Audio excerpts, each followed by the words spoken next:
Vavaka fiambena, vavaka fiambena. Arainao ny alatsinainy hatramin'ny zoma isaky ny amin'ny sivy ora sasany alina eto amin'ny pejy Andramoka izaho Aky Radio. Vavaka fiambena, vavaka fiambena. Apokalipsy faraka ny 20 ny andininy faharoa. Ary nahita aho fa indro ny tanàna masina dia Jerosalema vaovao nidina avy any an-danitra tamin'Andriamanitra, voahomana tahaka ny ampakarina efa miainga eo amin'ny vadiny. Vavaka fiambena, vavaka fiambena. Arainao ny alatsinainy hatramin'ny zoma isaky ny amin'ny sivy ora sasany alina eto amin'ny pejy Andramoka izaho Aky Radio. Vavaka fiambena, vavaka fiambena. Vavaka fiambena, vavaka fiambena. Arainao ny alatsinainy hatramin'ny zoma isaky ny amin'ny sivy ora sasany alina eto amin'ny pejy Andramoka izaho Aky Radio. Vavaka fiambena, vavaka fiambena. Apokalipsy faraka ny 20 ny andininy faharoa. Ary nahita aho fa indro ny tanàna masina dia Jerosalema vaovao nidina avy any an-danitra tamin'Andriamanitra, voahomana tahaka ny ampakarina efa miainga eo amin'ny vadiny. Vavaka fiambena, vavaka fiambena. Arainao ny alatsinainy hatramin'ny zoma isaky ny amin'ny sivy ora sasany alina eto amin'ny pejy Andramoka izaho Aky Radio. Vavaka fiambena, vavaka fiambena. Alleluia. Amin'ny vivana lehibe indray raha fanao malala no eno amintsika amin'izao fotoana izao dia falibe indray tena komena aminao eto androany dia manana fiadana tompo amintsika rehetrarehetra zay tonga eto zay tratrantso eto aminatin'izao vavaka fiambena zay rahanao amin'ny fandarana Andramoka izaho ny Aky Radio ny mpikambana anatin'ny groupe zay maresy dia tahiny tompo daholo tsika mianakavy dia falibe ny tenako miarabanao miaraka aminao eto indray dia manasanao aharitra hatramin'ny farany adindray sasany moa ny raha antsika dia adindray sasany inoko fa adindray sasany ifampaherezantsika ao anatin'ity fotoanandroany ity. Dia tahin'ny tompontsika tsirairay avy dia mahereza hatrany hatrany dia tanan'Andriamanitra ny hikasika antsika tsirairay avy. Randroany vao tonga eto dia teteny aminao hoe tsika sendrasendra koa ny nahatongavinao eto fa tena misy raha ilan'ny tompo anao marita hatramin'ny farany dia tahin'ny tompo mahereza hatrany hatrany. Raha nabavintsika Androandry no niditra teto voalohany androany zay no izy tahin'ny tompo raha nabavy Androandry Isaia fa 9:20 ny tenin'Andriamanitra tsodranomeko anao androany manao hoe amin'n'anarana Jesosy fa tahaka ny lanitra vaovao sy ny tany vaovao zay ataoko no aharitra eo anatrehako Jehova dia ho toy izany koa ny aharetany tarananareo sy ny anaranareo. Alleluia, amen. Isaia fa 9:20 no tsodrano menandrona bavy Androandry amin'ity androany ity. Dia tahiny tompo ianao fa natena amin'ny ankonanao tahiny Jesosy narakaraka azy razana so Sylvie, tahiny tompo Angelina Diamant, Koda Léonie, razana Monika, Mami Naminitso, Zamina kamaradin'i Jesosy, Kodanela Tongasoa, Itody Raonisoa, Tina Seri Coco, Rahalahy Asany Apôstôly,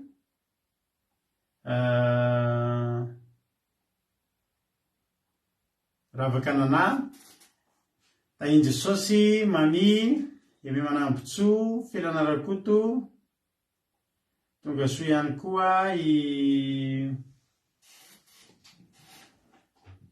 izako Felana Rakoto, Emy Manambotso, Tojo sy Jesosy mandrakizay, Selina Rozmina, Kadaka Malala, Niana Maheny Soa, Tongasoa Tina Rakoto Azaka, Jonathan Irana Miariniaina, Nambina Tsiriambaramiel, Miaja, Jesosy Mpandresy, Soameva, Yama, Berta, Tsisisora Nandoandry, Erika Raka, Aja Tomona, Angelina Diamant. Aja Tomona moa gamba efa paketo amintsika tany izy taloha, tsy diso Aja Tomona bany Allemagne gamba izy io, tsy diso tahiny tompo mampamangy any amin'ny neny. Tahiny tompo Bersava, Koda Leonie, Rana Pavlina, artisanat de Madagascar. Alléluia. Rahalahy Alain, ao fa mena tsodrano koa nareo avy any Madagasikara. Ho zarainareo iny tsodrano iny ranapavy Rahalahy Alain azo mena tsodrano nareo izy avy any Madagasikara. Hoy tena vatra amin'ny Jeremia 5:17. Zao no lazainy Jehova, raha heverina ianao dia horaisiko indray ka dia hitsangana anakaiky ianao, ary manavaka ny zava-tsoa hiala amin'ny zava-poana dia hozolom-bavako anantonao indray reny fa tsy ianao nanantona azy. Ataoko mandavarahana amin'ny rova amin'ny firenentenao, hiady aminao izy nefa tsy haleo anao, fa momba anao sy hamonjy anao hanafaka anao ho Jehova, ary hanafaka anao amin'ny tanany latso fanahy sy hanavitra anao amin'ny tanany papahory. Ho anareo any Madagasikara zay. Alléluia, Rahalahy Alain. Dia tahiny tompo marina ozy izy Aja Tomona, Andoandry, zarainy Andoandry ondry. Alléluia. Mahafinaritra. Faly be mahita anareo mino fa namakivaky weekend nafinaritra nareo dia mily koa fa nanomboka ny ny herinandro tamin'ny fifaliana ihany koa ianao amarana ny volana moa tsika rapitso dia hanomboka volana vaovao indray fa dia fahasoavan'Andriamanitra ny hanaraka antsika amin'ny andro rehetra iainantsika. Androany ny ekipa iaraka amiketo dia ranabavitsika Marie Hortensine, zany hoe Maman Valentina no miaraka amintsika, izy nitondrantsika anaty vavaka fanombohana. Dia avetsika hihaino toriteny mahafinaritra be raha antsika amin'ny ranabavitsika Samina kamaradin'i Jesosy, ary androany dia ranabavitsika Angelina Diamant mivavaka ho an'ny firenena. Indreo ny ekipa iaraka amiketo androany. Tahiny tompo daholo antsika rehetra, menanao ny fitenenana ranabavy Maman Valentina dia miveloneto ny tenako rehefa avy eo.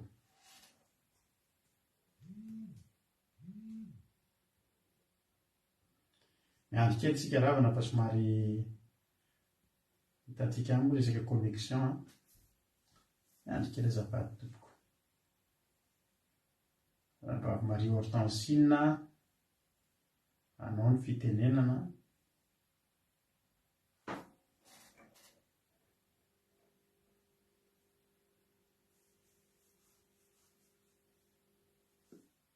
Alléluia. Tahiny pasteur tahiny Jesosy atsika rehetra mpanaraka zao vavaka avy andenany izao. Mbola hiara hivavaka atsika nomborantsika mivobola. Ai Jehova tsara indrindra mpanao ny lanitra sy ny tany, mbola faty sy misaotra sy midera mankalaza anao izay. Misaotra anao ny fitantanana ho anay sy midinanao anay fiarana izao alina mandiranza. Ndreky tompozy fitavahitina Andriamanitra. Rakofundana maheri komitsona tsirairay avy, rakofundana maheri telefona tsirairay avy, rakofundana maheri zay fotoana entina eto tompo anatin'ny trano izao fampompy vavana ataona izao Jesosy. Dia rakofundana maheri Andriamanitra aza velana anjakan'ny sady velodevolo sy satana Andriamanitra dia dina sy roahiny amin'ny anaran'i Jesosy Kristy tompo sabata fitsana nkevitsana mparefana amin'ity fandaharana ity. Ary ndre tompozy mpanomponahy hitondra ny afatra rakofondrana mahery Andriamanitra. Soafy ny vava ny tompo ampitendrena ny melana fanana ambara afatra avy aminao Andriamanitra. Sy famelabelarana tao ny pastera Andriamanitra. Feno mistravo izy Andriamanitra ary ndretsy mpiainy tompo aoka mpiaino mpakatò ny teninao Andriamanitra. Ataovy tanonika ny fonina tompo aniriny ny teninao Andriamanitra. Aza velana midiso anjara zay mpiaino mpakatò ny teninao zao Andriamanitra. ary ndraiky mbo zay hivaoka ny firenena Andriamanitra aoka mba hipaka ny firenena izay vaoka zay asambatry ny eto Andriamanitra ary misy namana izay mbola eny-dalana manao raharaha Andriamanitra faingiana Andriamanitra ny raha zay ataony sy mandeha izy Jesosy na fiara Andriamanitra faingiana Andriamanitra mba ho tonga sy mantsara mba tafanarika ty fandaharana ty Andriamanitra ary misy tsy mety faraka ny sitraponana ataonay Jesosy hifonanay sy hibebahanay aminao zany Andriamanitra mandrafo aminay tompo mamelana ny heviko Andriamanitra diova maranao zay sa madio zay mba ho afalikeviko Andriamanitra voninahitra ho an'Andriamanitra aleliany. Halleluja. Amen. Halleluja. Akasitraka indrindra andranabavitsika Marie Hortensine tao anatin'izay vavaka matsiro izay netiny teto amintsika teto zay tamin'ity androany ity. Andriamanitra manankiray pasoavana ane mahary fitianao ranabavy de mitombositra de mitombo fahasoavana de maherezatra any amin'ny asan'Andriamanitra de mifanatera amin'ny ankonanao de tahiny ny tompo ranabavy mama Valtina ranabavy Marie Hortensine. Halleluja. Ohatsika eno hira atolotra pitiavatsika aloha ty hira ty de orina ty tsika eno toroteny zany hoe anatin'ity ty zany anao maka toerana tsara maka baiboly fa iany ten'Andriamanitra tsika orinan'izy ty. Izy mbola sy narapeko teo Marisot tsisy zao na rahalala $100 Soameva Lovlitina tonga so daholo Marina Tiana itombontsika menakavy daholo tsika eno hira de atolotra tsika pitiavana teto de aorinan'izy atsika tonga de miditra amin'ny teny n'Andriamanitra. Halleluja. Dao ary minofinaritra daholo ary Halleluja. Amen.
Alleluia, ary be deabe nareo ny tian'le hira kay to be deabe misy nareo nakafian'le hira fa alefantsika na iny rehefa niarina. Alleluia, tompontsika rehetrarehetra sisy raisintsika raha tsy noho fahasoavan'Andriamanitra, tena tsisy ary notsika hieno toriteny amangana antsika ny hoe toriteny androany hiaraka amin'ny ranabavy zanintsika anatin'ity toriteny ity. Alleluia, dia mianofinaritra tsika mianakavy Alleluia.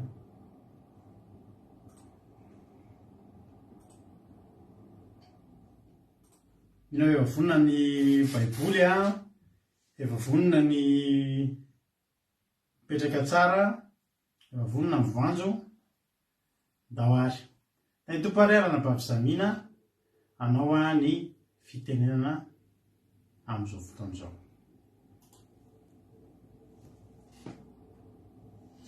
Faly miarahaba pastera mivady mianakavy, ary faly koa miarahaba antsika tsiraray izay tafavoreto amin'izao vavoka fiambenana izao. Asantra antsika ho an'Andriamanitra ireny voninahitra ary fiadanana koa ho antsika tsiraray. Raisin'ny baibolintsika ny ava malala dia hamaky ny tenin'Andriamanitra isika. Ny teny izay mivakintsika eto dia hitantsika ao amin'ny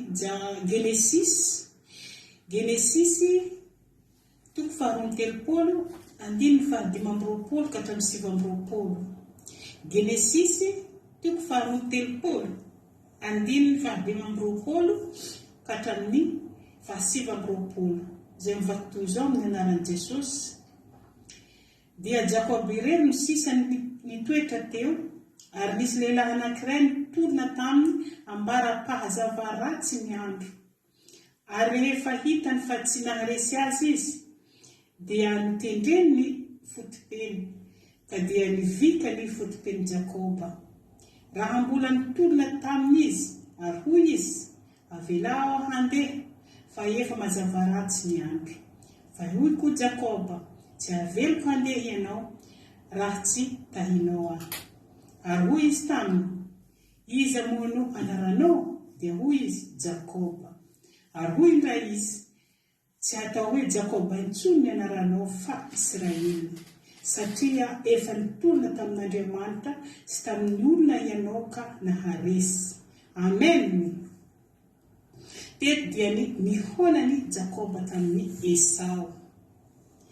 Jakoba teto rehefa malala tena lehilahy nitolona tambavaka izy.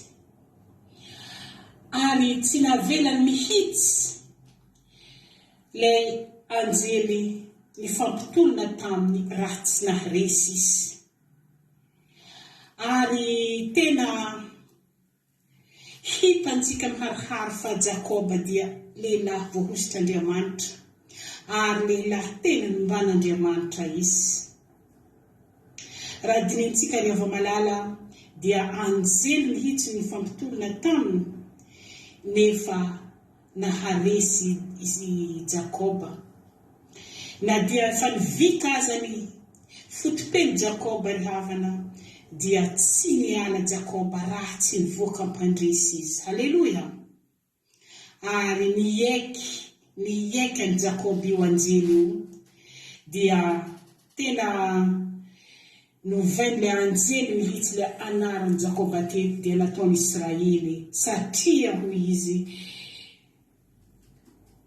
efa nitolona tamin'Andriamanitra sy tamin'ny olona ianao ka naharesy.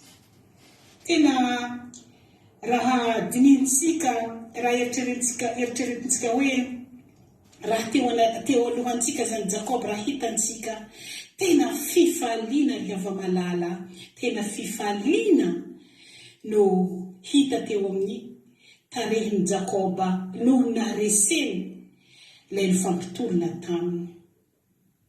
Koa ho antsika zay manatrika eto, isika koa ry hava malala tena olona tia mitolona amam-bavaka. Tokony ataontsika fiainantsika ry havaka dia nivavaka, satria amin'izao fotoana izao ry havako tena devoly efa tena manao zay faraheriny te hamotehany izaho sy ianao, satria fa kely ny androny. Kanefa raha isika mitolona amam-bavaka isanandro sanandro, tia miresaka amin'Andriamanitra isanandro sanandro, iny devoly tsy hajanona eo anatrehanao, tsy maintsy handositra izy, tsy maintsy hatahatra anao izy, satria fantany loatra fa miaraka amin'ny ol'Andriamanitra. Teto ny hava malala tena nahakasika fo ny fahazotony Jakoba nitolona tamam-bavaka, lasa lehilahy mahery, lasa lehilahy nahazo tsodrano, lasa lehilahy naharesy na tamin'Andriamanitra, nitolona tamin'Andriamanitra na tamin'ny olona naharesy izy noho ny vavaka zay nataony. Ary isika koa rehefa malala amin'izao fotoana izao, iny devoly mihôdihôdy manodidina antsika io, raha tsy ampivavaka atsika, raha tsy tena mitolona am-bavaka amin'ny fiainantsika andavanandro, dia lasa voatampon'ilay devoly ny loharano ifandraisantsika amin'Andriamanitra, satria ho iaho hoe efa kely ny androny devoly sisa amin'izao fotoana ianantsika, efa fantany fa kely ny androny, dia mitady izy hanampina ilay loharano ifandraisantsika amin'Andriamanitra sanandro sanandro. Tena tadiavany hevitry ry havako manakivy antsika amin'ny fiainanantsika andavanandro, tadiavany hevitry ny fomba tsy hifandraisantsika amin'ilay Andriamanitra. Kanefa ny zavatra tena angeza dia ny fahazotoantsika ny mivavaka, fananantsika fiainam-bavaka. Ry havako, aza mipetraka ny hoe kristiana zaho, dia vitan'izay kristiana narina kristiana ravako aby tsy mahatazona devola handeha hanapotika fiainantsika. Io anarana io tsy mahatazona devoly vao maika anarana kristiana, ohatrany hoe misarona kely foana hoe kristiana fa nefa tsy manana fiainam-bavaka. Dia tena ananany devoly fahefana raha zay no fiainana ianteherantsika, raha zay ny toerana ipetrahantsika anarana kristiana nefa tsy manana fiainam-bavaka. Tena voatafika zany isika. Ary fantatratsika tsara ry havako, Jesosy tena lehilahy niaina amin'ny fiainam-bavaka. Izy lasy temo raha efa Andriamanitra, isika zany no malatahaka foana. Alohan'i Jesosy andeha hanao asan'Andriamanitra, tena nanao fifadian-kanina izy. Ary raha ianao te hanana fiainam-bavaka, raha hoe maketaheta anao fa hitoetra amin'ny fiainam-bavaka, dia mba mazotoa manao fifadian-kanina. Satria io fifadian-kanina iry ava-malala, io dia mampitombo ilay hery kely zay anananao, ilay hery zay efa niainanao teo tia mivavaka ianao, dia tia mifady hanina, tena mitombo, tena ao anatinao zany ilay Andriamanitra. Raha ao anatinao izy, nataonao ilay fifadian-kanina, mipetraka ao anatinao Jesosy Kristy, io devoly io tsy mahatampona ny loharano ifandraisanao amin'Andriamanitra. Tsy maintsy handositra izy, tsy hitoetra manakaiky anao ekeo izy, satria matoa anao nampahory ny tenanao tia mifady hanina, dia efa ao aminao zay ilay Jesosy, ary tsy zakany devoly ny hitoetra ao anatinao. Ry ava-malalaka ao amin'ny Tompo, raha ianao tena tia miaina amin'ny fiainam-bavaka, tia manao fifadian-kanina, dia ho hitanao ny valim-bavaka, ny valim-pitia lehibe zay omen'Andriamanitra anao.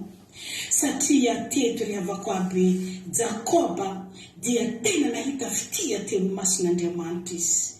Satria nitolona mivavaka mandra-paharen'ny andro, nivika ny fotopeny ho ny tenin'Andriamanitra, dia azo ilay valim-bavaka ny tadiaviny. Mbola vakitsika baka ao amin'ny Genesis 4:30, andininy 7 sy 8 zay mivako toy izao amin'ny anaran'i Jesosy. Ary Jakoba nandeha teo anoloan'izy rehetra ka niankohoka impito tamin'ny tany mandra-pahatongavany teo akaikin'ny rahalahiny, dia nihazakazaka hitsena azy Esau, ary nisakambina ny tendany, dia namihina nanoroka azy, ary samy nitomany izy rahalahy. Amen. Tahaka izany ny valim-bavaka azo Jakoba, nefa ry ava-malala, ny antony nahatongavany Esau, ny antony nitondrasany Esau miaramila efa-jato lahy miaraka taminy, ny hamonoany io rahalahiny io, ny hamonoany Jakoba. Kanefa noho ny vavaka, noho ny Jakoba dia nitolona mambavaka nandritra ny alina mandra-pahazavany andro, dia nivadika zavatra tsy nampoizina ilay fanahy masina namangy rahalahiny Esau, dia nivadika nahita fitipiti teo anoloany Esau Jakoba. Amen. Tena mahatalanjy ary mahagaga raha io Andriamanitra io tena miaraka aminao. Tena zavatra tsy ampoizy, zavatra apetraka anao amin'Andriamanitra tonga dia mivadika ho azy satria no nivavaka izay nasandratrao dia niheno nivavaka nitarena izay nataonao io Andriamanitra io dia alita valim-bavaka lehibe ianao. Tsy ho sasapoana raha hava-malala ny fikelezantsika aina raha isika miaina mambavaka, raha isika manao fifadian-kanina tena hitanao tsara ny zavatra tianao ho tonga eo fiainanao izay araka sitrapon'Andriamanitra tena ataon'Andriamanitra tanteraka satria miray fo amin'Andriamanitra ianao, miray saina amin'Andriamanitra ianao matoa isika tia manetry tena miaina amin'ny fiainam-bavy fanetren-tena eo ry hava-malala. Koa isika tia miaina amin'ny fiainam-bavaka, koa isika tia mandoatra ny ao am-pontsika ho anatrehan'Andriamanitra, manatona azy miankohoka miantoraka aminy. Ary aza manaiky ianao raha ianao tena mivavaka amin'ny fahamarinana ianao tena miaina amin'ny fiainam-bavaka ianao, aza manaiky raha tsy valian'Andriamanitra vavaka sangatranao eo aminy. Fa ny zavatra tsy ampoizinao dia efa izy mitontona eo aminao ilay valim-bavaka izay zavatra angatahanao. Ry havako, tia antsika io Jesosy Kristy io, tia ny isika hivoaka am-pandrisy, tia ny isika hiaina amin'ny valim-bavaka isan'andro isan'andro tahaka ny Jakoba ry hava-malala. Efa tsy zohina amintsika ny tantaran'i Jakoba, ny zavatra nidiavin'i Jakoba maro, tena maro ry hava-malala, kanefa Jakoba dia nitolona mambavaka foana ziskany farany, ary tena nahita fitia teo amin'Andriamanitra izy nandritra ny androm-piainany. Tahaka izany koa isika amin'izao andro farany izao, raha tena miaina amin'ny fiainam-bavaka antsika, mitolona mambavaka, tia mifady hanina, dia ho hitanao fa hiaraka aminao foana Andriamanitra, hiaraka aminao foana Jesosy Kristy, efa kely sisa ho tonga izy ry hava-malala. Fa ny anjarantsika dia mifikitra aminy, anjarantsika dia mitoky aminy, anjarantsika dia manatona azy isan'andro isan'andro. Tianao Jesosy Kristy, koa izany ny fananarana, fampianarana tsotsotra ny hentiko teto androany dia asantitra antsika ho an'Andriamanitra ny riany voninahitra. Halleluja, amen. Halleluja. Mankasitraka indrindra ny zoky zamintsika tanatin'izay hira, tao anatin'izay toriteny mahafinaritra be izay. Mino aho fa nampaherentsika izany mino aho fa fantatritsika ankehitriny hoe azontsika atao no mitolona amin'Andriamanitra. Ity dia tantara tena nahavariana tokoa tao amin'ny Baiboly. Vakiako ilay izy Genesis 2:30 hatramin'ny 2:30 no vakiany tamintsika teo, nitoriny tamintsika teo. Hoy tena androany dia Jakoba rery sisa nitoetra teo. Lasa izy daholo ny olona, nijanona ny alohan'ny olona, napetrana ny alohan'ny olona. Izao mantsy ny zavana, ny problème eto ny problème izay hoatrehan'i Jakoba tsy problème ny Jakoba miaraka mivady aman-jana sy ny olony rehetrarehetra. Fa ity olana ity dia mahakasika an'i Jakoba irery. Misy fotoana zany tsy ho hitanao eo mpiara-mivavaka aminao, tsy voatery ho hitanao eo mpiara-mivavaka aminao, ifampitondram-bavaka aminao.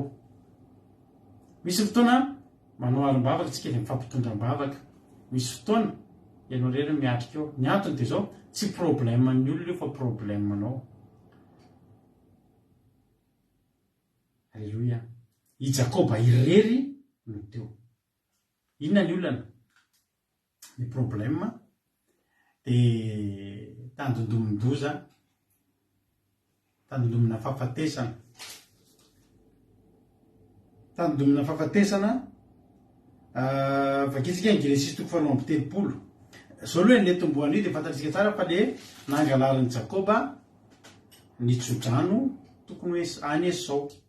Rehefa azo n'ilay tsodrano dia nitsoaka izy, ary nitsoaka izy satria tezitra Esau ary nitady izay hamonoana an'i Jakoba. Zareo tsara ny Genesis 2:30 io 7. dia niverina tany amin'ny Jakoba niraka ka nanao hoe tapahoana tamin'ny Esau rahalahina azy ary izy koa dia avitsena anao mitondra olona efa-jato lahy. Avaiza moa io olo io naninona nandeha nanao fifampirarahana tamin'ny Esau. Misy fotoana Jakoba tena nanome harena mihitsy hoe anambatambazana andrana ny fony Farao fa azafady fa Esau tsy te halalan'izany. Ny an'i Esau dia tsotra ihany nalainao ny tsodranoka no potehanao no avoko zany tsodrano zany mantsy ry havana. Ny tsodrano azon'ny Jakoba dia tsodrano hohanina azy sy ny tarana ny faramandimby mihitsy. Ary ny tsodrano tsy azon'ny Esau dia tsodrano tsy ho azon'ny tarana ny faramandimby. Ary io zany tsy vitana resaka hoe tsotsotra fa tena hoe ny aveniranao mihitsy no androbahan'ny rahalahinao. Ary tetezitra izy satria fantany fa taranakarivo mandimby any ariana any dia tsy nahazo tsodrano. Arakaraky ny nandehanan'ny iraka avy amin'ny Jakoba aka ny fony Esau vomea takany hoe vomea arakaraky ny nanaovan'ny Jakoba ny ezaka zany vomea mivoty ny fony Esau.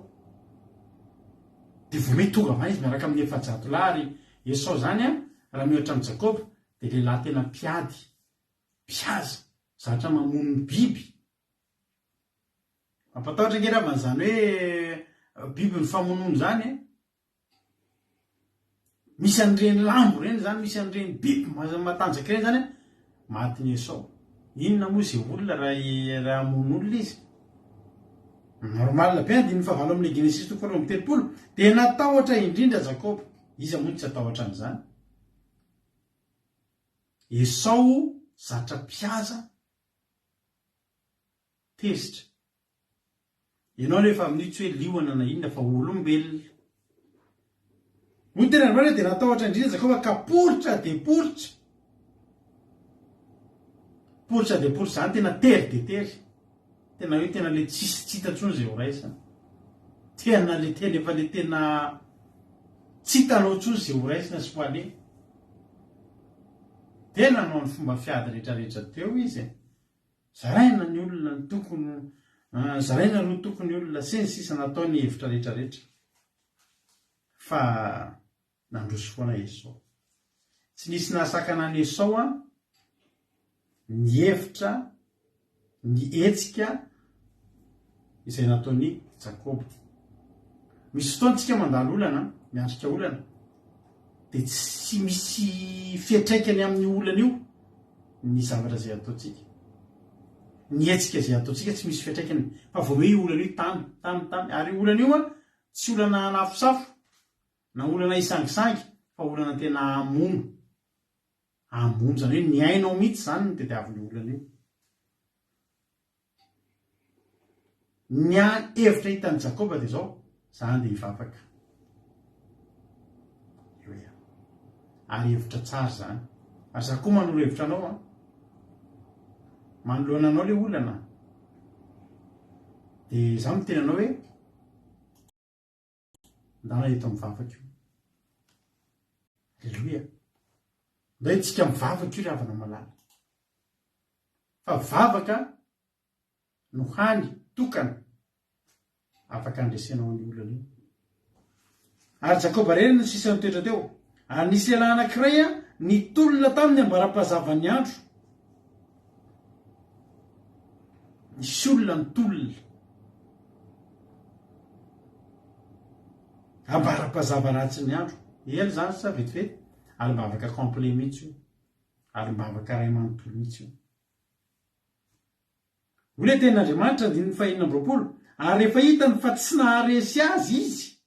Dia raha jerentsika tsara le azy sy le izy le azy akely dia le izy ibe. Zany hoe le izy io Andriamanitra. Entina ilazana Andriamanitra. Ary le azy dia Jakoba. Dia voalaza tena Andriamanitra hoe hita fa tsy naharesy azy izy tsy naharesy an'i Jakoba Jehovah. Dia nitendreny ny fotopehany ka dia nivika ny fotopehan'i Jakoba raha mbola nitolona tamin'izy. Ary hoy izy, avy lao andeha fa efa mazava ratsy ny andro. Fa io kosa Jakoba tsy averako andeha ianao raha tsy tahinao a. Le tolona eto zany a de vavaka, ny tolona mbavaka, ary tena fiteny misy hoe ndao hitolona mbavaka, tena mitolona vavaka. Zany hoe anatin'io fitolomana mbavaka io misy zavatra maro mitrango ao. Ny vavaka ianao mety mbola tsy meno Andriamanitra ohatra, de miinsiste ianao, de mitady an'Andriamanitra ianao mifonao rehetra. Mitady volamena zany tsy hoe mangady kely amin'ny sotro amin'ny tany ianao de io de misy volamena. Mitady volamena zany tena mangady lalina ianao. Mitady loharano zany manao lavadrano, tsy 2 metatra de mahazo rano. Fa mangady erika tolona daholo zany.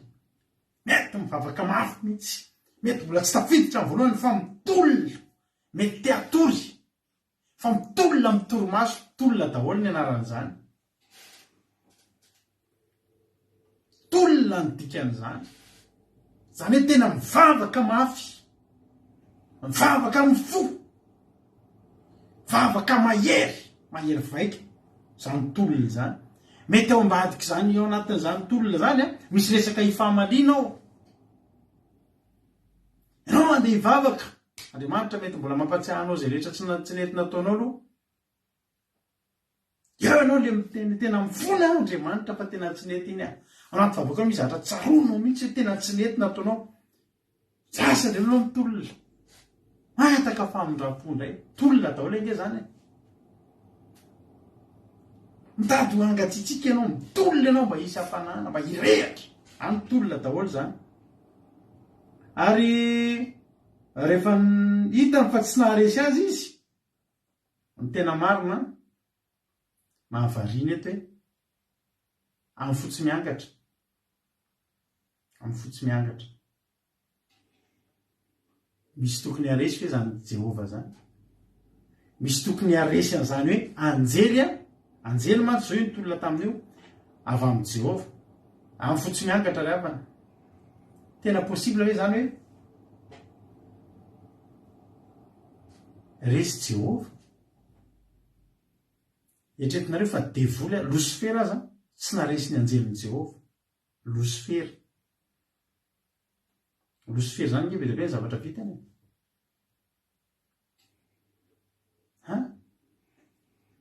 Mafaty olona, mamono olona, mafaty andrano olona, zavatra be dia be vitan'izany Losifera sy ny devoly sy ny miaramilana zany.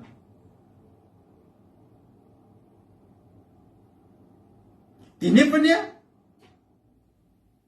io Losifera io sy ny miaramilana sy ny firongony tsy naharesy ny anjelin' Jehova. Dia mba possible ve rehefa n'izany hoe olombelona, Jakoba, dia hoe ary rehefa hitany fa tsy naharesy azy izy, dia mba possible hoe zany hoe misy anjely a resy ny olombelona. Raha nareo zao mba notaniko an'izany, mitombona ve zany hoe misy anjely zany a, dia niteny le anjely ary noho ny hitany fa tsy naharesy azy izy, tsy naharesy an'i Jakoba. Eo zany le anjely a miady amin'ny Jakoba mifampitolona dia resy ny Jakoba. Possible ve zany? Tena misy ve zany? Tena azo ekena ve zany? Mitombona ve zany? Tsy mitombona ozy lina. Fitsapana fotsiny ozy izy Sylvie. Resy ny fitiavan'i Jakoba izy ozy ny ena maheno soa. Sotra nareo namaly. Malina daholo ny teninareo telo miravavy. Tsy possible mihitsy zany hoe isy anjely dia olombelona dia resy anjely. Testa kely ozy izy Angelina. Ny tena marina, tsy hoe Jakoba no naharesy, fa nampandresena Jakoba. Ohatran'ny hoe io zanakilahy io zao a, mifampitolotolona aminahy, dia miady hono zay sy izy, dia mety moen'ny tontolo kely a, dia mety mianjera mihitsy a. Dia inona ny zavatra mitrangany amin'ilay zaza? Mba faly ery ilay zaza hoe naharesy an'ny dada. Nampandresena Jakoba. Ny tena Andriamanitra amin'ny Romanina. Romanina toko fahavalo nge vakitsika. Romanina toko fahavalo andiny fito amby telopolo.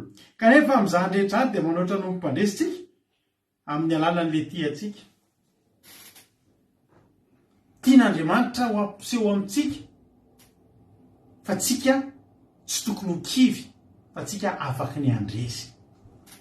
Inona ny nandresen'ny Jakoba? Inona ny nameranan'i Jakoba andresy? Le fitoloman'i Jakoba. I Jakoba lay tsy nanaiky. Io no nampandresenan'i Jakoba. Le fomba nentin'i Jakoba niatrika an'le izy, niatrika an'le alina. Misy ten'Andriamanitra kerevana any amin'ny satria teo dia ozy izy hoe mitendreny ny fotopehany ka dia nivika ny fotopehany zany eo amin'le hitanao tolamoja iny rehefa le manao misy karana iny dia tolamoja dia misy zavatra eo amin'izay no fionan'ny alizy amin'ny fotopehantsika aretika misy osatra zay eo dia iny zany no nikitihan'ilay anjely dia lasa nitolantsika izy. Zany hoe hovonoana ve Jakoba? Tsy hovonoana Jakoba fa izahana toetrany Jakoba hoe efa hoe manahoana indray raha hoe efa mitady hazava ratsy ny andro andao aloha kitihana kely ny fotopehany fa raha kitihana kely ny fotopehany io tonga dia mijanona. Mivika ny fotopehany fa izy mivika fotope iny nitenena amizay avelao amizay andefa mazava ratsy ny andro hoy Jakoba tsy avelako andeha anao raha tsy tahinao tsy avelako andeha anao raha tsy tahinao Ny tonkilany Solomona any misy an'izay teny zay misy hoe tsy avelako ianao tonkilany Solomona hoy ten'Andriamanitra ao amin'ny tonkilany Solomona tonkilany Solomona toko 7 andiny 4 noho ny volandalo ireo vetivety foana dia hitako le tiany ny fanahiko dia no azoniko izy fa tsy navelako andeha amara-pitondrako azy any an-tranony neny dia any amin'ny efitranon'ilay niteraka. Neny Solomona vao hitany nandalo ilay tiany ny fanahiny na iny didona na iny kiatra dia no azoniny dia tsy navelany andeha. Maro ny olona mandalo eo aminazy Jehova. Tia ravana misy zavatra mbazaiko aminareo. Io problemanao io tena teneko anao marimarina tsy fivavahana ihany no mahafaka an'io. Tsy voatery fivavahana ihany no mahafaka an'io. Nisy olona teneko anareo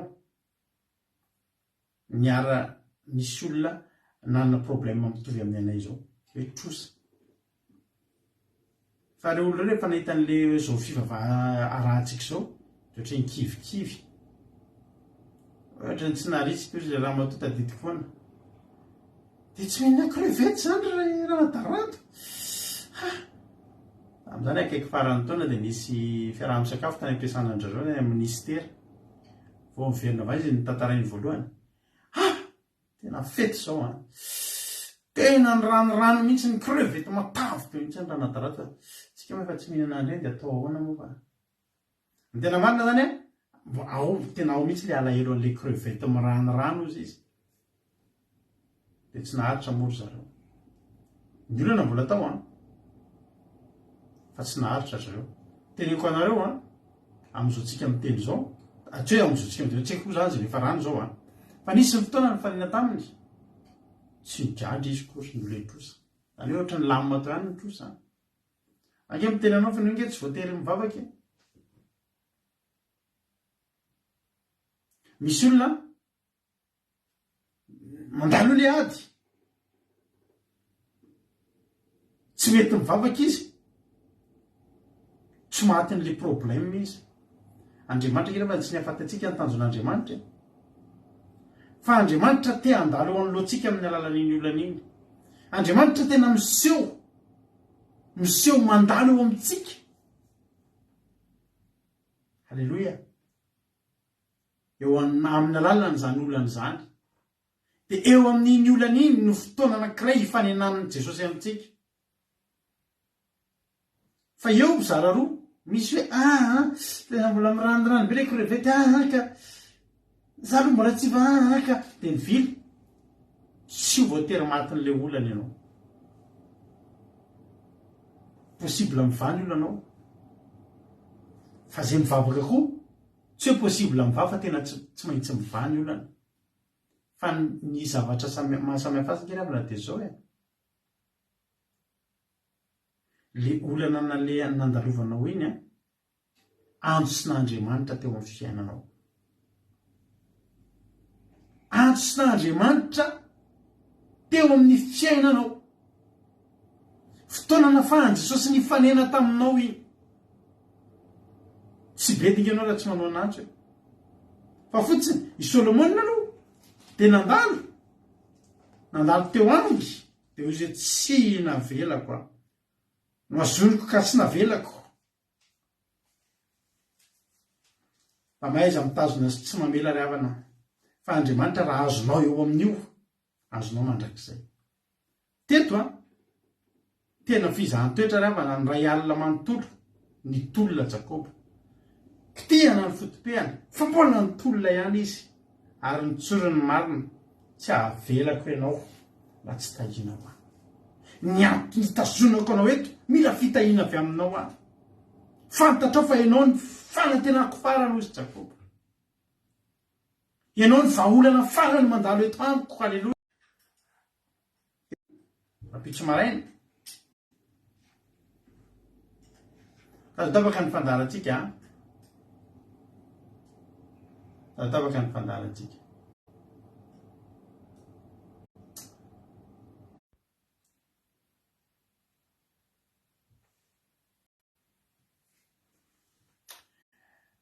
Rehefa miverina miteny amiko na rehefa hoe mandeha le izy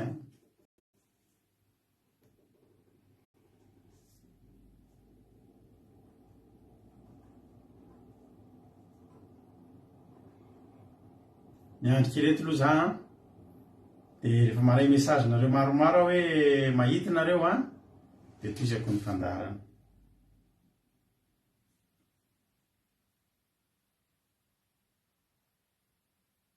Rehefa mandeha ny aminareo dia teneno mandeha ny Someva, Verina ny Marie-Jo, mandeha ny Marie Charline, tapaka kely na Ambitso,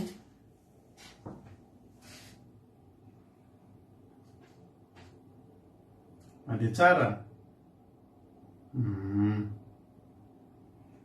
Tapaka dia mivoaka kely izy Lina dia mandeha.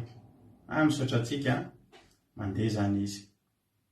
Izy ary ny tena nihaino indrindra ny fandarina teo, inona ny teneniko farany talohany natapahany teo.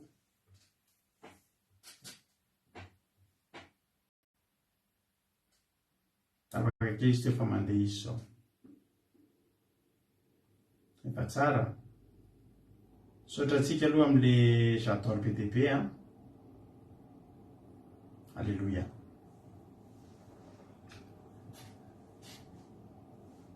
Zao ry havana, ny Jakoba ny maraina an'io ao amin'ny raha mijery amin'ny andininy 7:30 Genesis 7:30 ary Jakoba ny nompony masony ka natazana fa endry tamo Esau mitondra efajato lahy. Tsy navela ny Jakoba Jehova teto satria Jehova sisa. Ainareo moa ry havana zany hoe tsy misy sotra ny tojo. Ainareo moa ry havana zany hoe tsy misy vahaolana afa-tsy intsony. Raha mbola misy ny vahaolana roa na telo matetika ataon'olona farany Andriamanitra. Fa Jakoba teto tena resy lahatra natsapa fa tena hoe Jehova sisa. Satria azava alina mamantona alina dia tongany dia mazava ratsy dia hiposaka ny masoandro dia tonga Esau. Ahoana ry havana ny amelana ny Jehova andeha amin'izany raha ianao no eo amin'ny toeran'i Jakoba? Ahoana no ahafahana amela any Jakoba, any Jehova andeha amin'izany nefa efa io Esau fa ho avy. Aza miteny aminareo alao mitolona ny tontolo alina miaraka amin'Andriamanitra, mitolona amin'Andriamanitra toy izay tolona amin'ny Esau. Satria Jehova ihany no mbola afaka mampandresy anao amin'izany na dia izy ary mitolona aminao, fa Esau tsy resinao zany. Ary tonga dia maty ny Esau a. Misy olona zay nanontany, misy boky zay nivakiko taloha dia iza ny atahoran'ny olona, Jehova sa Andriamanitra? Dia ny valiteny mazava dia izao, ny olona ny atahoran'ny Jehova. Ny olona ny atahoran'ny olona fa tsy Jehova. Fantatrao ny mahatonga ny olona matahotra olona fa tsy matahotra ny Jehova? Satria ny olona mahay an'Andriamanitra, mahafantatra an'Andriamanitra. Hitanao ny olona maniratsira an'Andriamanitra amin'ny Facebook ireny, maniratsira an'i Jesosy, maniratsira an'Andriamanitra, tsy taitra mihitsy izy. Ny olona ireny mangovitra. Hay, tena sahy loatra ty olona ty. Ka sahy izy satria izao fantany Jehova. Raha olombelona ny tsiratsirainao a, afaka tonga ny olona dia mitory anao any amin'ny fitsarana, mitory anao any amin'ny polisy, mitory anao amin'ny gendarme, dia mihinana mangahazo. Fa Jehova, raha tsiratsirainao Jehova androany, tsiratsirainao izy rapitso, afaka folo taona ianao raha mbola velona, mibebaka ianao, dia adin'Andriamanitra. Mandana anke maniratsira olona androany, fa tsy ho adin'ny olona iny ary aza tratrany. Aleo mitolona amin'ny Jehova toy izay mitolona amin'ny Esau. Jehova mbola afaka mampandresy anao e. Ary noho izany dia mihoatra noho ny mpandresika amin'ny alalan'ilay tiantsika, amin'ny alalan'Andriamanitra, amin'ny alalan'ilay tiantsika ihany dia izy ihany mampandresy antsika. Alleloia. Tsy nianana tsy safidy intsony Jakoba, fa tsy maintsy nitolona tamin'Andriamanitra. Ary rehefa nandalo teo dia nanao tahaka ny Solomona izy hoe ho azoliko ka tsy ho avelako. Alleloia. Gaga amin'izay Jehova. Dia hoe Jehova hoe efa niteny izy hoe tsy avelako ianao, fa tsy avelako andeha ianao raha tsy tahinao a. Zany hoe na iny gidona na iny ato tsika tsy misaraka eto tsika Jehova. Tsy tapitra ty vavako ty androany raha tsy mitahana eto ianao. Alleloia.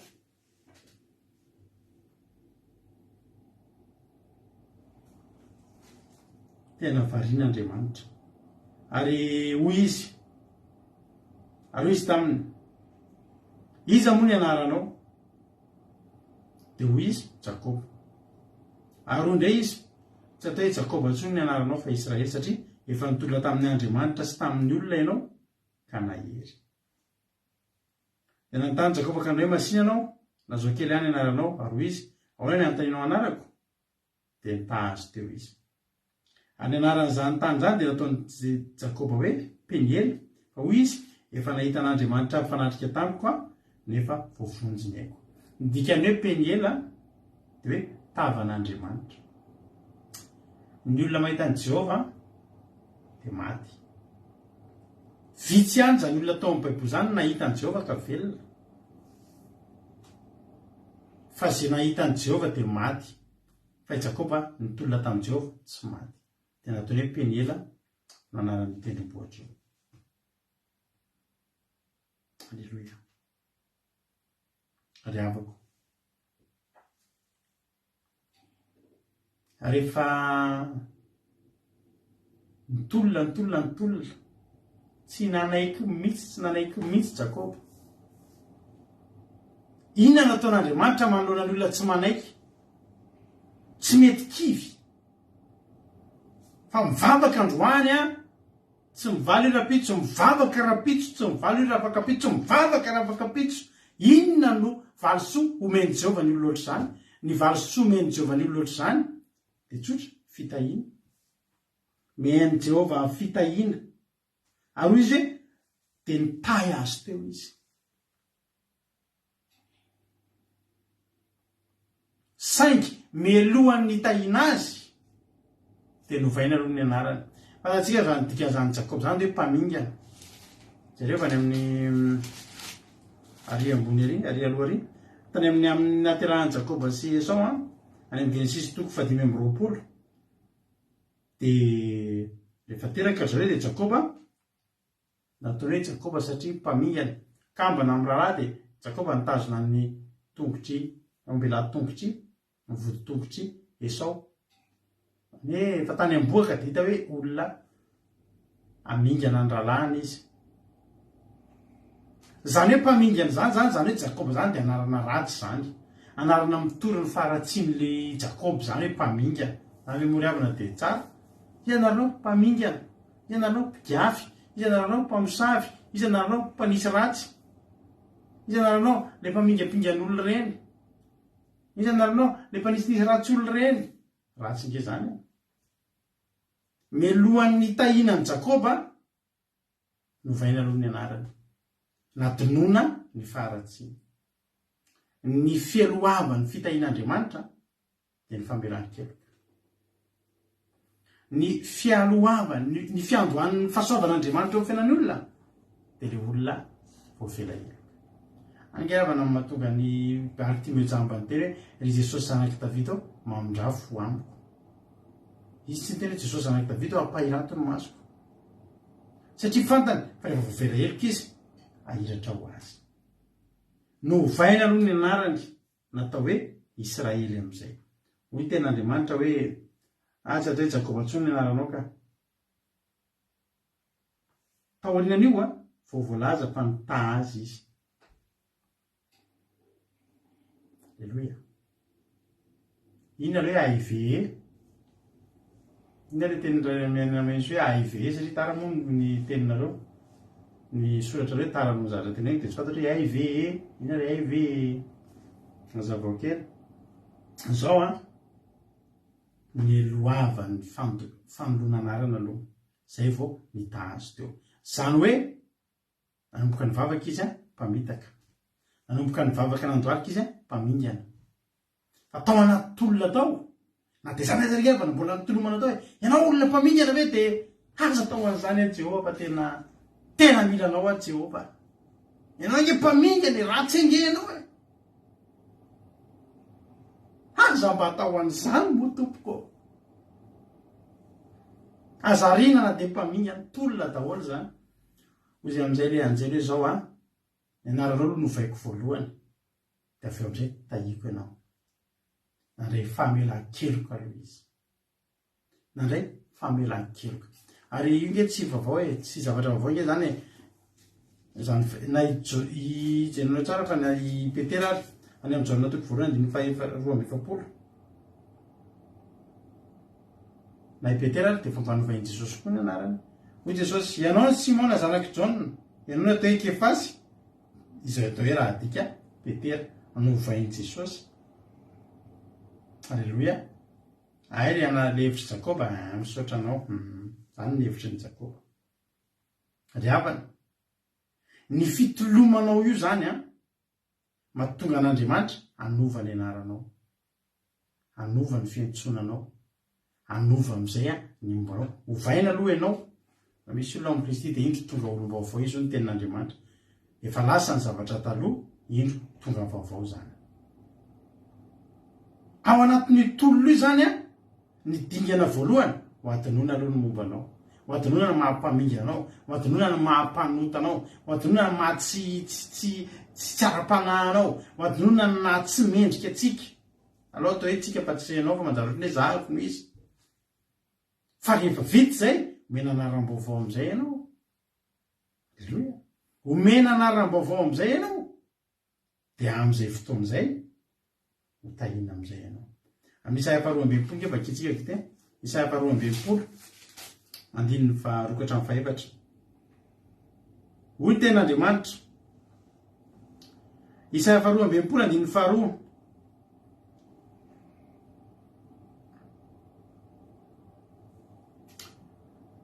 Ny firenena hitany fahamarinanao ary ny mpanjaka rehetra hitany voninahitra ao dia omena anaram-baovao ianao izay ho tonoiny ny vavan'i Jehova. Jehova tsy te hanonona an'izany mpamitaka izany, fa omena anaram-baovao ianao dia Jehova mihitsy ny hanonona azy. Ka dia ho tonga satro-boninahitra efa novaina ny anaranao dia ho tonga satro-boninahitra eo an-tanana ianao dia satroka-andriana eo am-pelantanan'Andriamanitra ao. Ianao tsy natao ntsony hoe nafoy, ary ny tanao tsy atao ntsony hoe lao, fa ianao atao hoe ilay sitrako ary ny taninao to hoe vady ampakarina fa sitraky Jehova ianao ary ny taninao ampanambadiana. Alleloia. Mena anaram-baovao ianao androany. Nizaniza tongeto izy androany manana ny anaram-pahotanao ianao, manana ny anaram-paharatsianao ianao, ame anaram-baovao anao Andriamanitra androany no tononony. Ary havana, za tena teteny aminao androany fa misy voka ny tolona ataonao io. Aza kivy ianao mitolona amin'Andriamanitra, aza kivy ianao mitolona mbavaka. Misy Esau miandry atsika, misy Esau mitady hamotika atsika, ary sika rehetra samy nanana ny Esau andry. Ny anay zao trosanay, ny Esau anay trosa. Ary ny tanjon'io Esau io saika ahatonga anay ho fadiran'ovana, mety ho 4 mihitsy na hamoy fo potika ny fiainana. Ny Esau amin'ny sasany amintsika tsao mety aretina, mitady resitra ny aintsika mihitsy, mitady ahatonga atsika tsy hanam-pifaliana maolona malemy. Misy koa meva manao amain'io nanana Esau be mihitsy io. Esau mitroka ny rany. Ohatra zao io satria mbola velona ary tsy fantatra tsony. Samy manana ny Esau antsika, ary le Esau ao ambadimbadika eo efa andalana. Ary zany mahatonga atsika mila mitolona raha mitolona ianao tsy tratra ny Esau zany ianao. Ny angatahako aminao aza manandrana mitolona amin'ny Esau, ndao hitolona amin'Andriamanitra. Raha hitolona amin'Andriamanitra ka haresy an'Andriamanitra, iza ny Esau haresy atsika zany. Iza ny Esau haresy atsika zany. Ny hery anananao andala andoli vavao amin'Andriamanitra mba tsy andolianao amin'ny fahavalonao rapitso. Fa raha vitanao mandoalika eo amin'Andriamanitra, ny fahavalonao kosa andoalika eo androanao rapitso. Misy ranabavy zay, tsoka vombela aminareo ty. Misy ranabavy anankiroa zay mpiara-bavaka taminay taloha. Za dia amin'ny tegnanao fa io fitolomantsika amin'Andriamanitra io, io fivavahantsika io,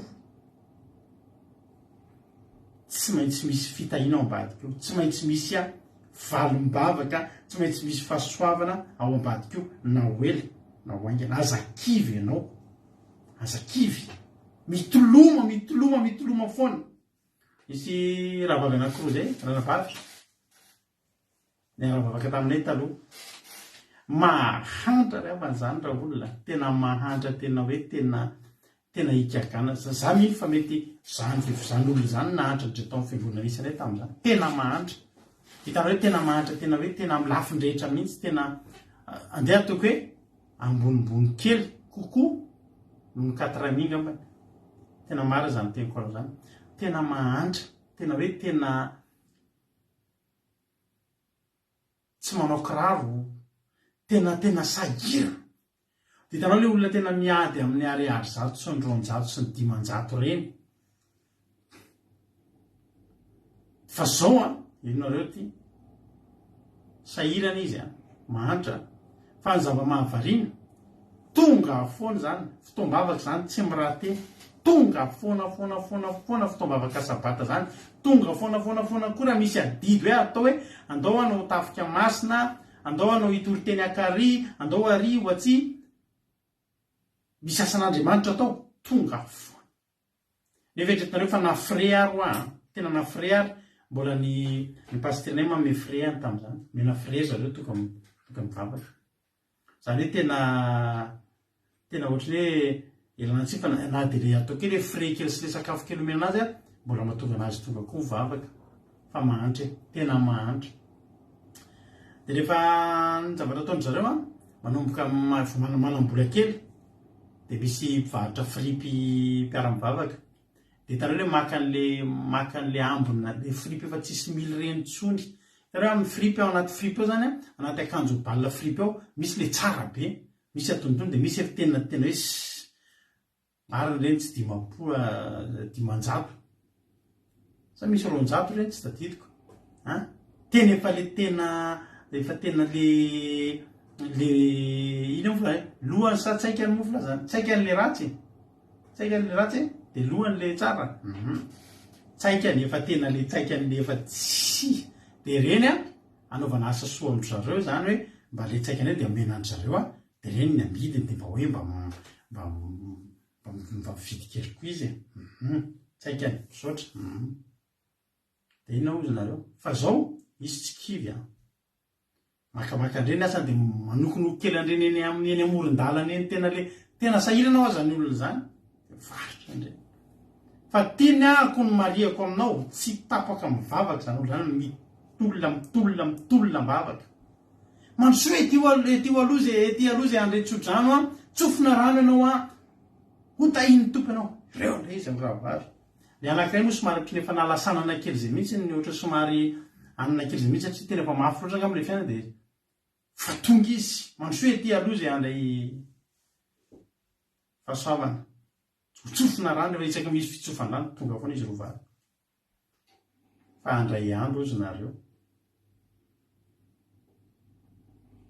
tonga teny ambony pilipitra izy za zany reavana ijo vavolombelona aminareo havilo aty matsire namany havio ty fa tsy voateny kirerika sy nareo koa ao am-piangonana de memeny olona avitsy vavolombelona mo reavana fa havio ty fa tsy voateny kirerika de tonga le anakiroa tonga miakatra eny ambony alitara fotoana fijona vavolombelona de finina ary le fijona vavolombelona zay zany ijoro vavolombelona aminareo fa zay zany mivarotra fripy de nisy pataloha jeans zany raha de amidinay ka fombanay moa reavana rehefa ohatra hoe rehefa misy arery za misy fiteniny rehefa misy arery akanjo reny de savazavainay ny posiny fa azao de misy zavatra ny anatiny de reny ny vidy de le tsaiky an'ireny zany reny nalay rey de nisy pataloha jeans zay de amidinay de nitsapainy nisy zavatra mivongavonga natao anatiny tao de rehefa mijerena le izy de vory avily tenelina tindro de agareny hoe volo ahoana ary zany tao anatin'ny posin'le pataloha jeans tsaikany netiny ao izy le vola de tsy fantatra hoe vola iny ty fa tsy vola malagasy lo le izy de netinetany am pastera avy pastera va tenenany olona inona le vola tenenany pastera am'izay le vola tao anatin'lay posina jeans riavana ny 600 € 600 € ny valombalona 600 € riavana mba azonao atsena fa riavana zany hoe olona miady amin'ny ariary zato sy mironjato ary 500 raha manana 2,000 zany tena ohatrindreny hoe manana tsy fantatro zany tao anatin'le pataloha jeans vola ny valombalona 600 € avaty andava ty de adin'le olona ny nanalan'le izy tsy haiko ohatrina zao 600 € raha tsika miteny zao firy million zany amin'ny vola malagasy izy any afaka mikonte an'izay vetivety azafady voly zany fa teneniko anareo fa tena nitolagaga ny olona na le tompo le fangalany fripy aza tonga zay re tena tahaka zay tsy namela le tsaika fripy avany ihany fa le olona le manana le fribe olona efa mahitahita ho mpiangonana efa tahin'ny tompo 7 millions ka ohatrany 7 millions zany fotsiny ve zany raha ohatra ataontsika hoe 20 000 francs ny cours mety any 12 millions any zany 12 millions maheno zao rehetra nefa 25 000 12 millions tonga de tadidiko mihitsy fa tena nisy tantara zay na mety ao aoriana zay tena zavatra mbola tsy fahita de nisy zavatra be dehibe nataony tamin'le vola riavana teneniko anareo hoe mioraka ny olona tao am-piangonana mioraka ho ahy tena miorakoraka ho ahy hoe tena Jesosy tena velona ianao tonga de inona moa natao fa tsy mividy balina am'izay izy de nanokatra fivarotana friple tena le izy reny tena mety be ohatrako zandrena 30 millions 600 € eny tsy haiko fa koty eo fahagagana zany fahagagana vaizy zany vokatry ny inona vokatry ny fitolomana ary za mampairy anao androany andeha hijery tsaika any koa ny Angelina jerijerevy any andriamanitra kevana rehefa hita tsy olana amin'Andriamanitra ataon'Andriamanitra ohatrofotsiny anao dia misy zavatra mitranga eo amin'ny fiainanao teneniko anao zany. Nisy rahalazy koa teneniko anareo niady-tsaina be avy mivavaka sabata niady-tsaina be satria ny jiro tsy voaloha, ny hofatrano tsy voaloha, ny ekolazy ny mpianatra hiditra hatramin'ny droany am-pianarana tena niady-tsaina ao anaty orana mandeha tongotra tsy manana firehodina eny an-dalana mahadaka sasy mivoromborona voadaka dia naraina fotsiny izy dia nentina loatra satria avo be io nany an-trano vahana vola amina million voromborona tao anatin'ilay arina sasy zavatra tena nisy daholo zany teneniko anareo zany ry havana. Zany olo izany zao nienjehany Esau. Iza ny Esau? Fanahany fahantrano, fanahany katrami, fanahany fahantrano nanenjika an'izany olona izany. Fa resiny fitolomany. Efa mitolona za tena nadika misy tamin'izany hoe inona re Andriamanitra zany ny tena fomba hitain'Andriamanitra ny fiainan'iretotra ary rehefa ela izy no mivavaka eo ela nitolona volay neny Jakoba eto indray alina nitolona ka io miankina amin'Andriamanitra miankina aminao. Raha pitso maraina Esau manana ty androany alina ity ianao, manana tramboroviana ary ianao tonga Esau. Mety misy amintsika eto zao ny olona atao Ninive zao nanana 400 andro dia ho avy Esau fandringanana. Fa inona nataony tanatin'ny 400 andro? Ny fadianana ny mponina atao Ninive. Tonga ny fa 400 andro nahita anazy Andriamanitra, nahita ny fetsiny dia nanenina tamin'izay ataony dia resiny. I Jakoba ngeravana rehefa niampisony iny tonga jerenareo tsara Genesis 4:30. Ary Jakoba dia nompo masina ka natazana fa indro tamin'ny Esau mitondra efatsatolahy. Dia nizaza ray ny zaza ho any amin'ilay Asraely ary ho amin'ny ankizivavy roa ary nataony lohalalina ny ankizivavy roa sy ny zanany ary le asy ny zanany arakaraka ary lahirisy Josefa vodilalana. 9. Ary Jakoba nandeha teo alohan'izy rehetra ka nikoaky mipito tamin'ny tany mandra-pahatonga nateo kaiky an-dralahady. Dia niazakazaka hitsena azy Esau ka nisakambina ny tendany dia namihina sy nandroka azy ary samy nitomany izy amin'ny rahalahy. Zany ny valin'ny tolona zany. Neny olona 600 euro fa neny Jakoba tonga dia fahitapity tsy nisy ohatr'izany. Olona seka mono mitsika ary tonga dia ratsatra amin'ny maso. Tao anatin'ny alibavaka nataon'i Jakoba fa nahan'Andriamanitra nanomboka nikasika ny fony Esau. Mety tao anatiny tao mety tadidiny hatramin'ny souvenir izy amin'ny rahalahy tamin'ny mbola kely. Tsy fantatra Andriamanitra ngeravana rehefa hiasaka tsy takatry ny saina. Tonga dia mifamihana izy roalahy. Olona seky famono to dia nifankaty. Tsy hoe Esau no mpiova hevitra fa Esau tsy niova ny heviny fa Jehova no niova ny heviny. Halleluia.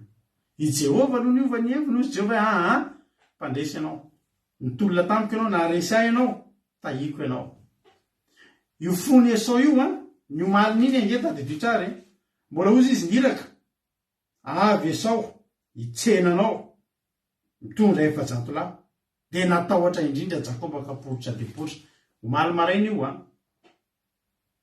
dia ahoana ny ahitana olona maly maraina fitezitra be dia lasa mitomany androany tao aorianan'ilay hoe dia ahoana ny antanino anarako dia nitahazy teo izy.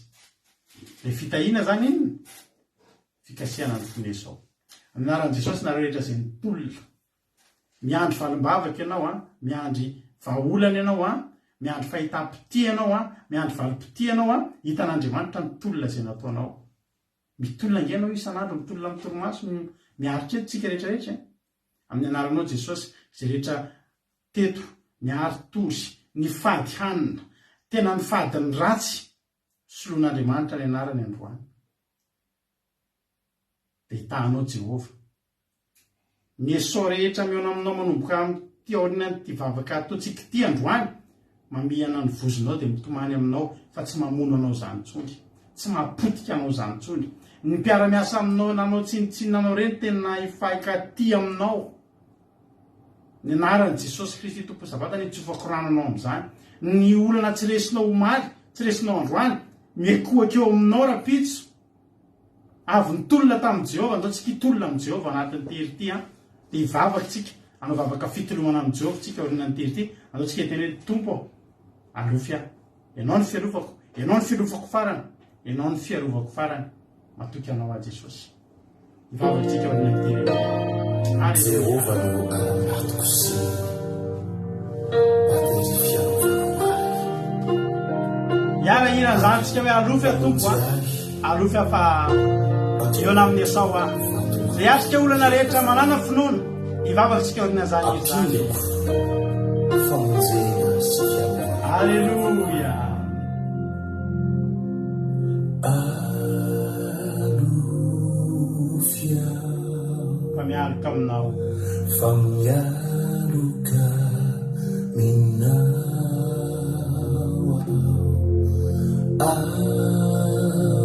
arovia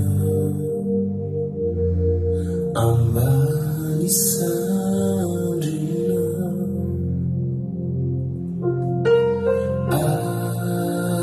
alufia fa mialoka minao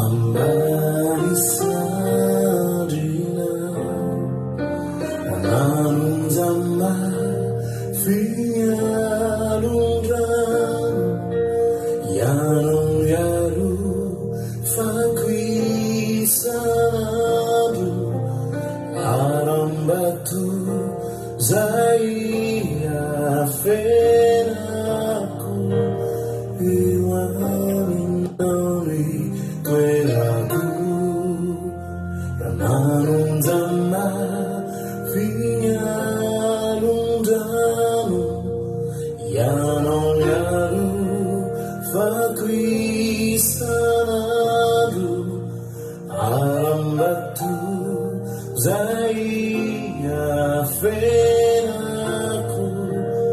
eo aminao ny toerako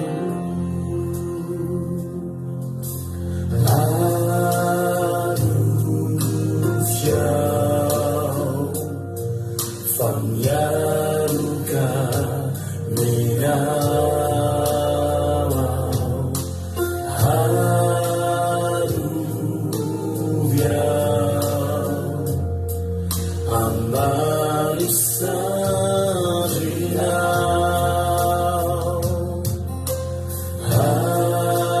aluvia fa mialoka minao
Io non di tuera sanno colpello. Tu puoi. Aswad quindi. Nyarkan now. Shalufa now.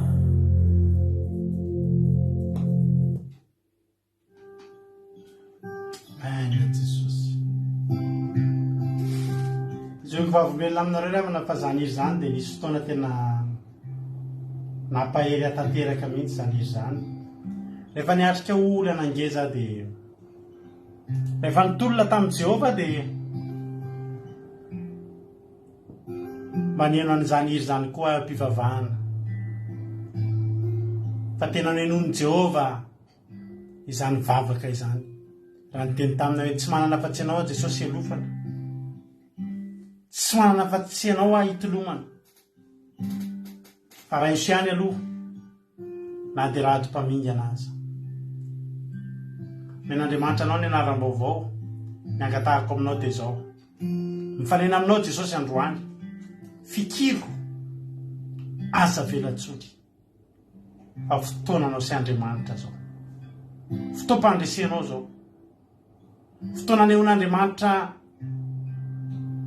ny heriny aminao zao amin'ny fiainanao ry havana. Lazao izy androany hoe tsy avelako ianao raha tsy tahinao aho. Tsy avelako andeha ianao Jehovah raha tsy tahinao aho. Inona le andrasanao fitahina io? Inona le zava-mampahory anao io? Inona le somboseho amin'ny fiainanao? Tsy ho resy ny Esau zany ianao. Ndana mitolona amin'ny Jehovah. Andao hitolona amin'ny Jehovah. Ahita ny tavan'Andriamanitra ianao nefa ho velona. Eto am-Peniely ianao androany. Eto am-Peniely isika androany manao an'ity alim-bavaka ity. Dia hitolona amin'ny Jehovah isika. Ary hiteny hoe Jehovah, tsy avelako ianao raha tsy tahinao aho. Tsy avelako andeha ianao raha tsy tahinao aho. Misaotra anao zay Jehovah Andriamanitra. Misaotra ny amin'ny fitiavanao Andriamanitra. Misaotra ny amin'ny toroteny ity androany. Misaotra ny amin'ny fitaovana. Misaotra ny amin'ny fandalinana dia neka tapaka aza Jesosy aho. dia narovanao ka voatory hatramin'ny faran'ny famonjenao, voatory hatramin'ny faran'ny teninao Andriamanitra. Iza niza Jesosy tonga eto izy androany. Manana Esau eo anoloana izay tsirairay avy reto. Eo amin'ny Esau ihany zay raha pitso, eo amin'ny Esau ihany zay raha afaka pitso. Fa Esau efa miova endrika satria tao anatin'ity fotoana ity dia nitolomanay teo anaty anao Jehovahandriamanitra, ary mba navelanao nandresy zay tamin'ity androany ity. Misaotra raha eo. Iza moa ny haharesy anao? Fa ianao ny namela malalaka dia nataonao nioatra noho ny mpandresy izay. Amin'ny alalanao ihany Jehova. Ka androany mandalo eo aminay ianao, mandalo eo anoloanay ianao, dia ho fikirinay, ho tazoninay, tsy ho avelanay. Tsy avelanay raha tsy mitahanay ianao, tsy avelanay handeha ianao raha tsy mitahanay amin'ity androany ity. Hitanao Jehova ny faharetany reto mpanomponao. Misy tamin'izy ireo fa tena hoe nivika mihitsy ny fandehany tao anatin'izay fotoana niandrasana valimbavaka izay. Fa izao mbola io izy io, mbola indreto zay Jehova. Aza velanao irery zay Jehova. Mila anao zay, mila fandresena avy aminao zay Jehova. Tahiny tsirairay avy, meo hery, tafio ny herinao, toera amin'ny fanampianao zay. Nizaniza tonga eto Jehova mba hanomany fandresena mezinezina, ataovy tafavoaka mpandresy Jehova. Fa tena mila anao zay, mila fandresena avy aminao, mila mekohaka eo anoloanay Esau. Tsy mila mamono anay Esau, fa miova ny fony mahita fity zay. Ozy tsy ny fahitam-pity raisinay mirara-dranaka amin'ity androany ity.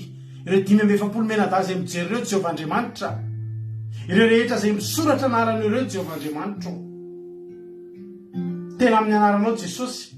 Nizaniza misoratra nety ny anarany, mipotra eto izy amin'izao fotoana izao. Irara-dranaka nisy tsy ny fahitam-pity amin'ity androany ity. Irara-dranaka nisy tsy ny fahitam-pity. Halleloia. Samy manao amainina isika zay mandrehany zany eto androany. Andray nisy tsy ny fahitam-pity Jehovahandriamanitra zay rehetra misoratra ny anarany. Aza misy adinono reo Jehova. Irara-dranaka nisy tsy ny fahitam-pity androany. Niza fahavalo, niza tena hoe olana eo anoloanay. Jehovahandriamanitra tsy hamotika anay zany. Eo aminay ihany zany, fa miova izany. Loza mivadika fitahiana Andriamanitra.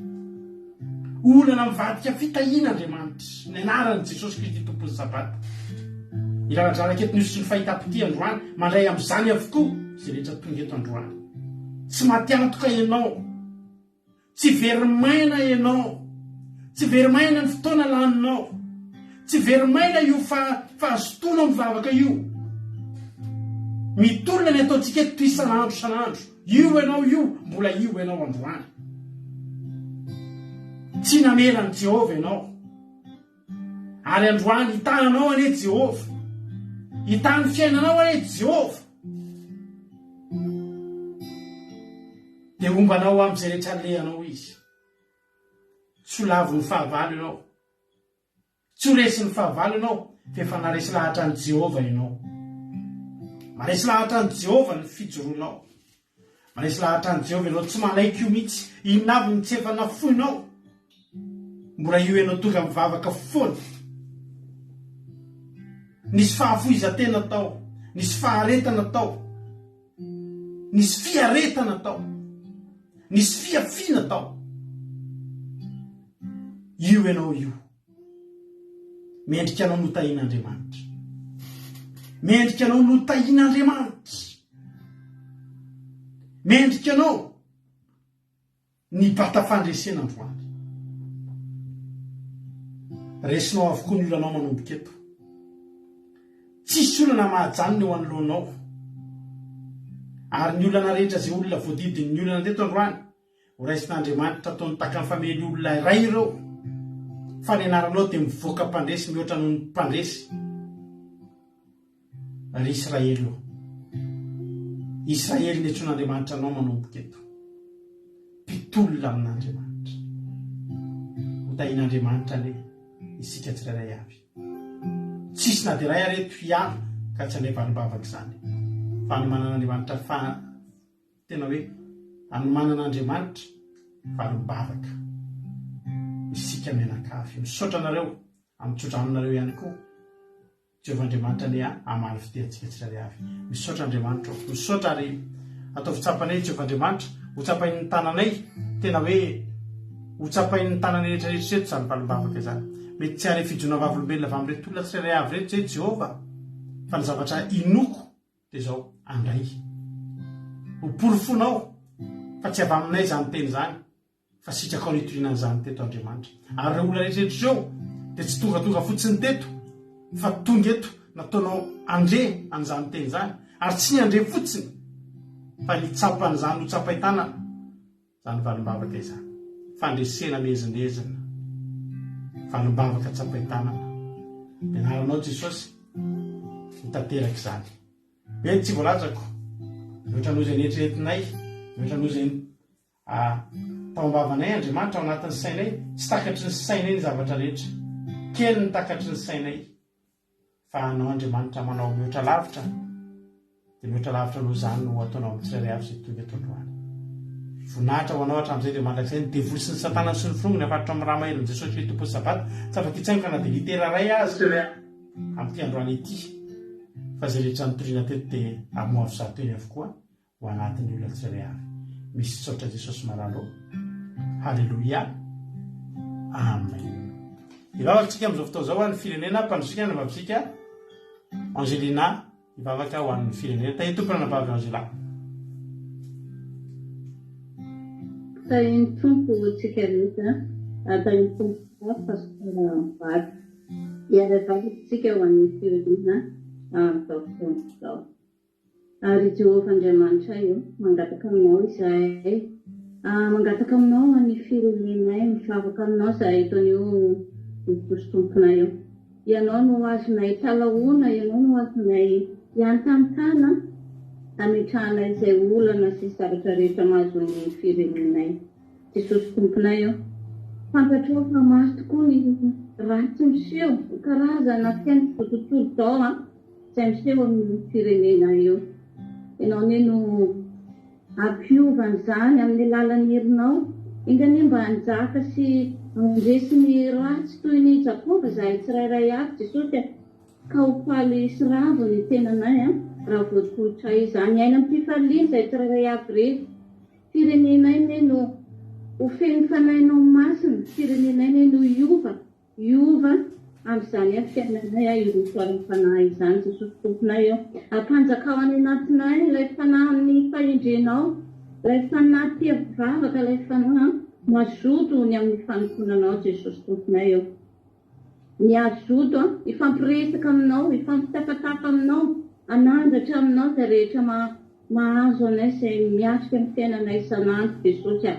Amin'izay ataonay rehetra dia ianao no andidika hanapaka izany, satria ianao no mahay mampiova ny zavatra misy ho misy, ianao no mahay mampiova ny zavatra ratsy ho tonga ao tsara. Ny olanay rehetra omenao vahaolana tsirairay avy izany Jesosy, miasa amin'ny herinao, satria rehefa miasa ao anatinay ianao dia tsisy asakana izany, ka androso ny ara-pananay ary voatohatra ny asan'ny nofo rehetra izay tsy mampandroso io firenena io Jesosy malalanay eo. Irinay iova-po malagasy rehetra Jesosy, irinay iova-po izahay tsirairay avy, iroso alina amin'ny fanarahana anao indrindra ho tia mompanao Jesosy. Amin'izay dia androso ny firenenay. Ampio izahay mba hiasa mahery, hiato mahery ny malagasy rehetrarehetra Jesosy, n'aiza toerana misy anay dia ho fitaratra izahay malagasy, hiseho amin'ny rehetrarehetra izany hoe malagasy tia-bavaka, malagasy tian'i Jesosy izany, tsy atahotra izahay na homenatra, ampiseho ny fanjakanao eo amin'ny manodidina anay Jesosy. Atsampanay mantsy fa mbola fitiavanao anay ne, so mampifony koa mampanahana izao, mbola fitiavanao anay ny famindram-polo be avy aminao Jesosy. Izany no antenainay.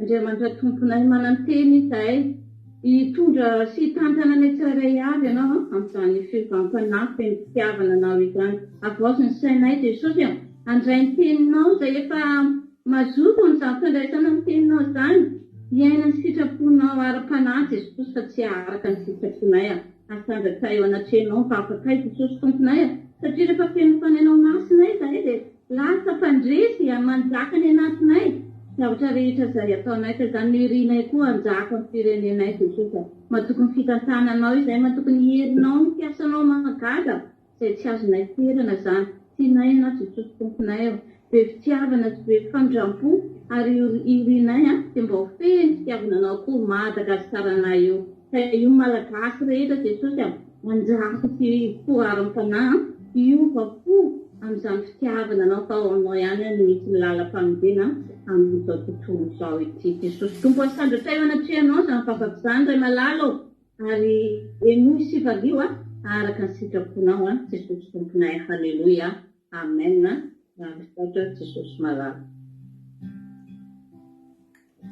halleloia makasitraka indrindra andranavavintsika zay na diamantsika tanatin'izay vavaka matsiro vavaka mamy zay tafitra ny fandarantsika misaotra nanatra hatramin'ny farany arambolasika amin'Andriamanitra Jesosy ka tahiny tompo samy velonayna daholo tsika rapitso dia mety indray tsika rapitso alina amin'ny sivora sasany miaraka amin'ny fitoriteny vaovao hafa indray akiradio point radio 12345.com akiradio point radio 12345.com afahanao meny nojapeo akiradio misy totezaky ny adiny telo mandeha andro manalina ny akiradio misy totezaky ny adiny telo amin'ny ray rehefa aveo amin'ny efatra amin'ny fito maraina amin'ny folo maraina rapitso amin'ny folo maraina mandeha verinao zao fandaro zao raha mbola tehinao zao fandaran'androany zao ianao dia amin'ny ray amin'ny efatra amin'ny fito rariva ihany koa dia misy toriteny misy ira isan'andro isan'andro mandeha andro amanalina naiza toerana misy anao zany dia mihaino radio foana ianao dia mandeha foana ny radio atsika tahiny tompo satria matoromamy daholo dia rapitso